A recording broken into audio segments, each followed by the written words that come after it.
मृत्यु एक ऐसा शब्द जिसे सुनते ही मन भय, शोक और रहस्य से भर जाता है। मृत्यु हमारे जीवन की एक निश्चित सच्चाई है, लेकिन इसके बाद क्या होता है?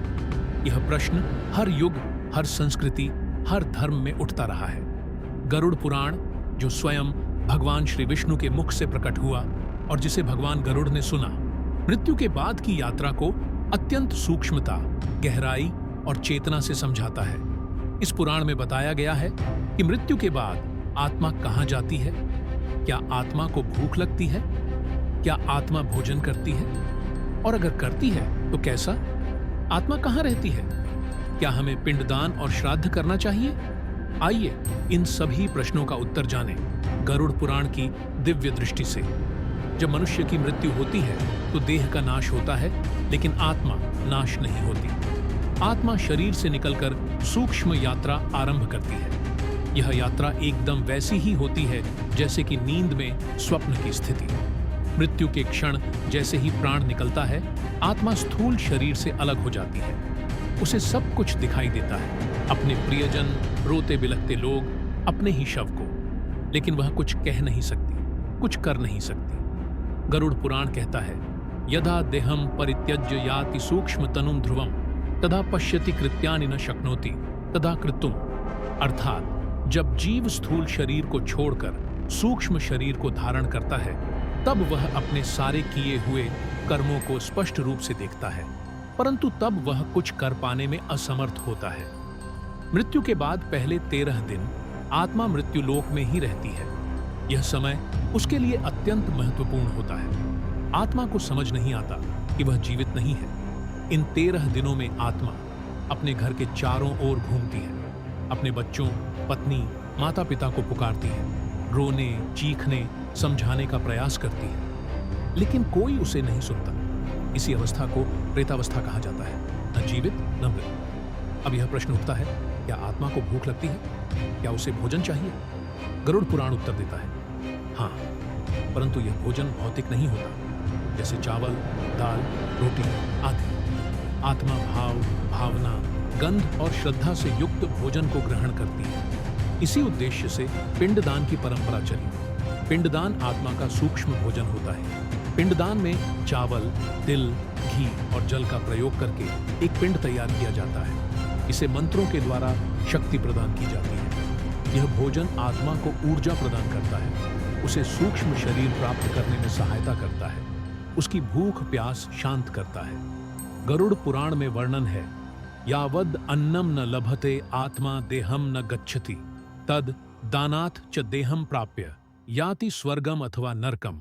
अवपुल अर्थात जब तक आत्मा को अन्न, श्राद्ध, पिंडदान नहीं मिलता, तब तक वह नया शरीर प्राप्त नहीं करती। जब श्राद्ध और अन्न का दान होता है, तब वह प्रेत योनि से बाहर आकर शरीर प्राप्त करता है और अपने कर्मों के अनुसार स्वर्ग या नरक जाता है।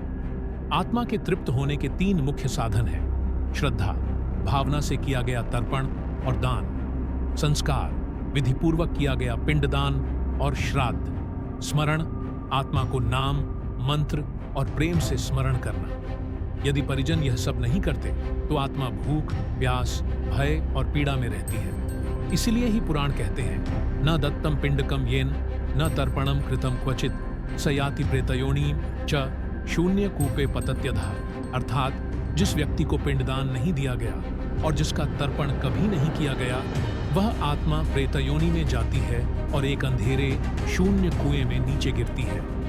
मृत्यु के बाद आत्मा सबसे पहले उन्हीं स्थानों पर जाती है जहां उसका सबसे अधिक मोह होता है: अपने घर, अपनी संपत्ति, अपने परिजन, अपने प्रिय स्थान।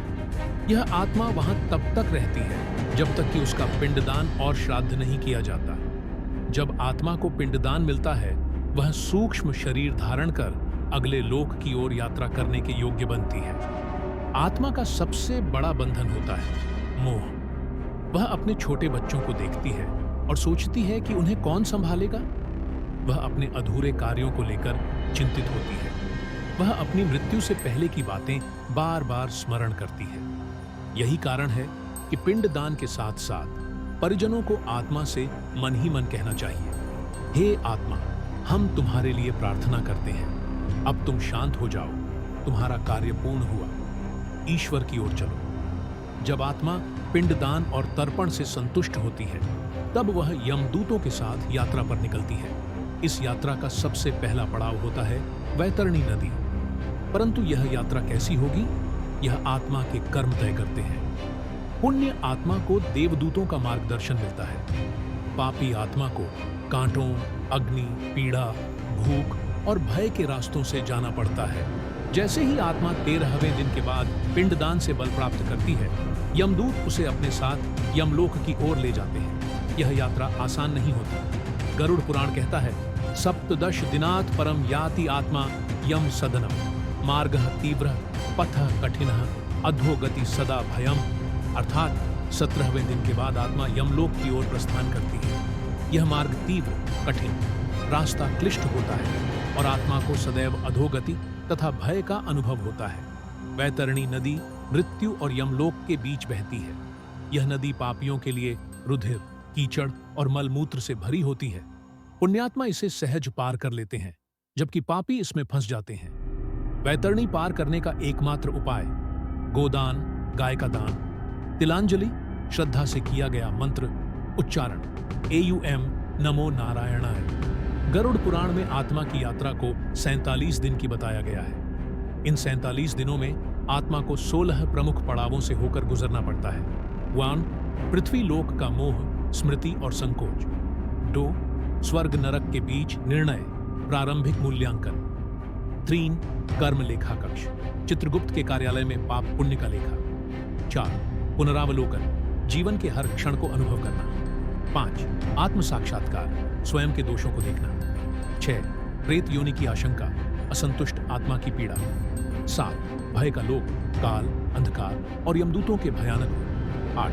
प्रायश्चित्त क्षेत्र, यदि समय रहते दान पुण्य किया हो तो राहत। 9. स्वजन दर्शन, आत्मा को दिखाए जाते हैं वे लोग जिन्हें उसने पीड़ा दी। 10. दान शक्ति परीक्षा, जीवित अवस्था में किए गए दान कैसे आत्मा को रक्षक बनकर मिलते हैं। 11. मंत्र रक्षा, भगवान के स्मरण की शक्ति। 12. गति निर्णय, आत्मा को यमराज के समक्ष प्रस्तुत किया जाता है। 13. लोक निर्धारण, आत्मा किस लोक को प्राप्त होगी, नरक, पितृलोक, स्वर्ग या पुनर्जन्म। 14. स्मृति विस्मृति यंत्र, आत्मा से जीवन की स्मृतियां मिटाई जाती है यदि पुनर्जन्म हो। 15. लोक प्रवेश द्वार, यथा संभाव लोक में आत्मा का प्रवेश। 16. नियुक्ति, आत्मा की स्थिति दैविक, प्रेतिक, मानविक या नरकीय निश्चित की जाती है। चित्रगुप्त आत्मा का संपूर्ण जीवन लेखा एक दिव्य पुस्तिका में रखते हैं। यह लेखा उसके जन्म से मृत्यु तक के हर विचार, हर भावना, हर कर्म को दर्शाता है। यदि पिंडदान नहीं हुआ, आत्मा को तर्पण नहीं मिला, पुत्र परिजन ने श्राद्ध नहीं किया, आत्मा की इच्छाएं अधूरी रहीं, तो आत्मा प्रेत योनि में फंस जाती है। प्रेत योनि में आत्मा को बार बार प्यास लगना पर जल नहीं मिलता, भोजन की लालसा, लेकिन वह घास, मल या राख का रूप ले लेता है। रात दिन भय, छाया, अंधकार का अनुभव होता है। ऐसी आत्माएं कई वर्षों तक लोकों में भटकती हैं। यदि कोई आत्मा प्रेत योनि में चली गई हो तो गरुड़ पुराण में दिए गए उपायों से उसे मुक्त किया जा सकता है। त्रिपिंडी श्राद्ध, विशेष श्राद्ध, जिसमें 3 पिंड चढ़ाए जाते हैं। नारायण बलि यज्ञ, दक्षिण भारत में यह आत्मा शांति के लिए प्रमुख माना जाता है। गायत्री जाप, 108 बार गायत्री मंत्र से आत्मा की पवित्रता बढ़ती है। तिलांजलि तर्पण, प्रतिदिन सूर्य को अर्घ्य देते हुए तर्पण। भजन, मंत्र और कथा, श्रीमद् भागवत कथा और गरुड़ पुराण श्रवण। गरुड़ पुराण कहता है, पुत्रः श्राद्धम करोति यः आत्मा तस्य विशुद्धये दत्तम जलम तिलयः सह तृप्तिम याति पितामह। अर्थात जो पुत्र श्राद्ध करता है उससे आत्मा पिता की शुद्ध होती है। तिलों सहित जो जल अर्पित किया जाता है उससे पितामह, पूर्वज तृप्त हो जाते हैं। आत्मा की अंतिम दिशा, जिनके पुण्य अधिक होते हैं, वे पितृलोक या स्वर्गलोक में जाते हैं। पापी आत्माएं नरक में भेजी जाती हैं। संतुलित कर्म वाले आत्मा को पुनर्जन्म मिलता है, फिर से मनुष्य शरीर। कुछ विशेष आत्माएं जो अत्यंत तपस्वी, योगी, ज्ञानी होती हैं, वे जन्म मरण के चक्र से मुक्त हो जाती हैं और मोक्ष को प्राप्त करती हैं। मृत्यु कोई समाप्ति नहीं, यह आत्मा की अगली यात्रा का आरंभ है। जीवन में हम जो करते हैं वही मृत्यु के बाद हमारे साथ जाता है।